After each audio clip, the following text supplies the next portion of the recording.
that statute is 20 years old. It needs to be amended.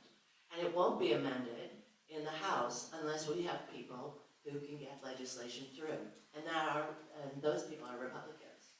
So I would urge you to vote for Barb Allen and other Republicans in the House, because otherwise we don't get that legislation moving forward. Marty can be a great help to us, and she always is, but you have to have people who are the majority party to get things moving in Cheyenne. Once that legislation gets to me, and Alex, I'm sorry about that, Alex. Once that legislation gets to the Senate, we can move it forward. And I do think there's an appetite in the state to change that, because it's not really fair to all counties across the state. Thank you. Anybody else? I think there's probably other questions. Very, very briefly, we need to move on.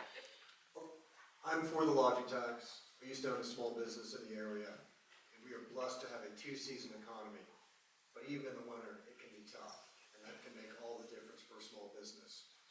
The other reason I like the lodging tax is it's something that we as locals determine. This isn't a mandate from Cheyenne. We vote for it. And I'm a big believer in bringing as much local control to our county, to our town, away from Cheyenne, because who knows the issues better than us? Nobody.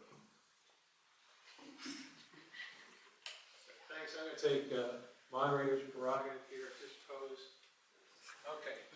So much now. I'll take moderator's prerogative here and just pose one rhetorical question, because it's been asked before and the answer has not been obtained.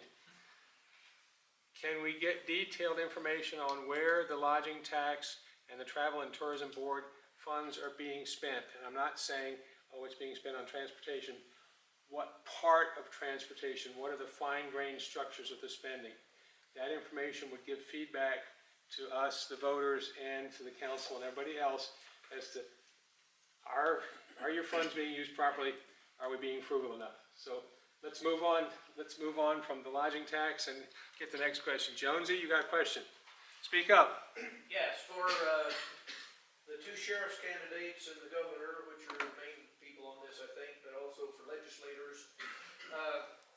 In conversation recently with one representative in the state, he said he voted against the concealed carry without a permit bill when it came up for vote because I was voting for responsible gun ownership as opposed to untrained and irresponsible gun ownership, which can adversely impact our Second Amendment rights. In other words, he says, I'm for the Second Amendment, but you got to have a permit to carry the gun so that somebody's not irresponsible or untrained. I'd like your feedback on that, and then I have a following short follow-up.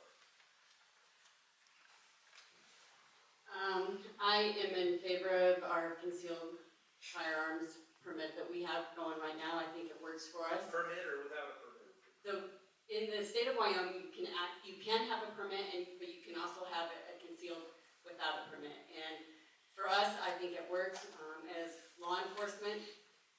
Here, we just assume everyone has a firearm on them, and I mean it's true. But in Texas, Idaho, Wyoming, that's how we respond when we make contact with people. So I'm in favor of it the way it is. But as law enforcement, we will respond accordingly as the legislatures approve it. Yeah, obviously, as a sheriff, you have to go by what the statutes say, but I am in favor of the current model. I think that being able to carry concealed without a permit is fine. Joe. I'm just going to speak to this. I haven't heard from many of my constituents that they want the law changed from what it is now. A couple years ago, we worked very hard from Teton County School District to make sure that we had local control over whether there were going to be guns in our schools, and the legislature responded accordingly. So we decide here in Teton County how to deal with that, and I'm happy that the legislature decided the way it did and gave us local control. Joan, did you have a follow-up? Oh, Wait, Okay. we got Marty and Rex Okay. still. I've got to laugh at the park ranger that pulled me over last night. First thing he says is, "You have a gun?" I said, "I do. It's right in the the Second Amendment guy is, I take it for what it is. It says we have the right to bear arms. And it doesn't have any contingencies, no gun control language in it.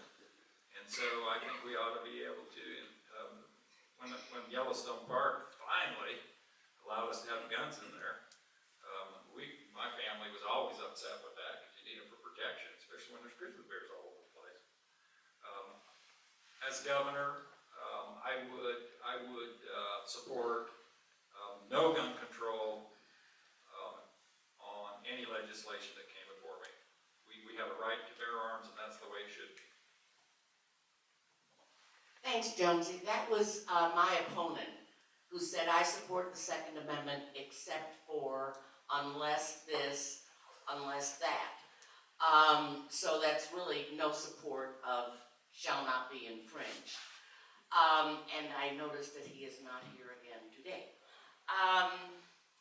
So what we have to do, there's still some tweaks we have to make under the heading of shall not be infringed. And one of them is there's some nonsense about a residency requirement that the legislature has to deal with next. We are dealing with gun-free zones.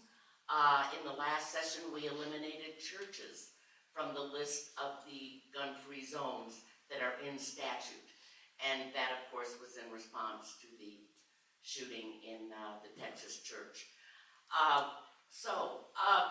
Big supporter of the Second Amendment. What I have found in discussing this issue is when you ask, do you support the Second Amendment? If the first sentence contains the words, I am a hunter, the actual answer is no. People use their hunting credentials as saying, I support the Second Amendment, just like my opponent did. I'm a hunter, but I don't support your right to carry unless or except. So it's just a little test, try it. Hey, thank you. My final little comment, I appreciate that because I appreciate the fact that we can carry concealed under constitutional carry, and I happen to know there's several in the room. But anyway, secondly, if a permit is required to exercise a constitutional right, then you don't have that right. It would make just as much sense as saying, well, you've got freedom of the press, but you've got to have a permit and training before you can print anything and publish it. So thank you very much for that. I think one reason we still have the permit, the firearms permit, is because some people want to get it so they're reciprocal in another state that requires a permit. So. And I would like to just pile on to what Jonesy said about the press. Colorado attempted to give permission and qualify, quote, reporters before they could cover the legislature in Colorado. And the press was in arms. Now you've got bloggers that consider themselves to be members of the press. And they weren't going to get permits to cover the legislature. And that's when it dawned on me, okay, press, you're next. Okay, I'm going to take over this topic just for a second. I'm glad it came up. Marty, I'm glad you mentioned residency requirements. For your information, Wyoming and Idaho are pretty much attached at the hip on this issue. They both have the same residency requirement. At the first step, I'd like to see the two of them negotiate reciprocity between the two of them for their residency or whatever they want to call it. And then the next step, Marty, is to eliminate residency because in Arizona and a bunch of other states, there is no residency requirement. You just have to be a citizen of the United States to exercise your rights. But this is a topic that I could talk on for a long time, but I won't. We're finished with this topic. Next. Hort. Hort Spencer, I'd like to know people's position, particularly with the schools here, about school violence. There's been a lot of talk about it, particularly about bullying. I've been to class there. I've interviewed 30 students. I've tried to set up a conservative organization. like many of the clubs and so forth. They have not succeeded because the students feel they will be bullied. I think that if we're gonna have a problem here, it's not gonna be racial or something like that. It's gonna be the fact that bullying exists. Can anybody give me an update on what the school district's doing? I was looking at you too. Well, thanks for thinking of us, Horst. You and I have had this discussion several times. One of the initiatives that's going on this year is something we refer to as Teton County School District Kind. And instead of approaching it from an anti-bullying perspective, we're approaching it from a positive perspective, which is be kind to students, to each other.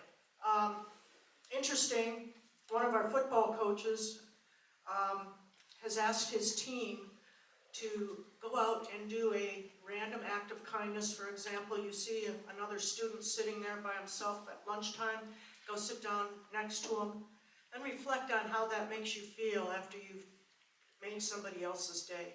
So, they're baby steps, Horst. I have heard you.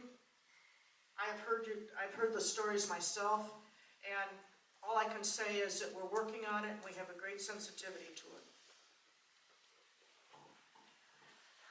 And Hort, I read a story out of Maryland. You'll be happy to hear this, Culvers. But one school district in Maryland has eliminated bullying. And the way they did it was if a student is accused of bullying and there's some substance to it, the parent has to go to school with that child. Go to every single class, and it can be for a day, it can be for a week. If you want to opt out, it'll cost you $100 a day, the parents. But just imagine, you're some tough guy, you're sitting there in class next to your mom. Marty, what school district was that again? It was a school district in Maryland. You don't know which one? No.